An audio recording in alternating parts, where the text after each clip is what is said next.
ఆ రోజు అమరావతి రాజధాని రక్షించటంలో ఉద్యమం కానీ రైతులు మహిళలు ఎంత పెద్ద పాత్ర పోషించారో న్యాయస్థానాలు చాలా పెద్ద పాత్ర పోషించాయి. న్యాయవాదులు కానివ్వండి అందరూ కూడా ఆ రోజు అమరావతి రాజధానిగా ఉండాలని మాతో పాటు శిబిరాల్లో కూర్చొని మాతో పాటు పోరాటం చేసి రోడ్డు మీదే కాదు కోర్టులో కూడా వాళ్ళ వాదనలు నిలిపించి ఆ రోజు అండగా నిలిచారు.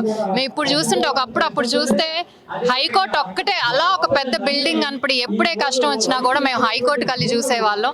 ఆ హైకోర్టు ఈ రోజు కాపాడటం వల్లనే మేము ఇంత దూరం కూడా ఈ రోజు మనం గెజెట్ గురించి మాట్లాడుకుంటున్నా ఉన్నా, నోటిఫికేషన్ మాట్లాడుకుంటున్నా ఉన్నా, ఆ రోజు హైకోర్టు అండగా నిలవటం బట్టి న్యాయమూర్తులు న్యాయవాదులు అండగా నిలబట్టే కాబట్టి ఈ రోజు న్యాయవాదులు అందరూ కూడా ఏదైతే రాత్రి గెజెట్ అయింది దాన్ని పురస్కరించుకొని ఈ రోజు సంబరాలు ఏదైతే చేసుకున్నారు. ఎందుకంటే ప్రతి ఒక్కళ్ళు మన ముఖ్యమంత్రి గారు చెప్పినట్టు కేవలం అమరావతి ప్రజలే కాదు, అటు ఉత్తరాంధ్ర రాయలసీమ నుంచి కూడా ప్రతి ఒక్కరు అమరావతి కావాలని ఆకాంక్షించారు. ఆ కోరిక నెరవేరింది.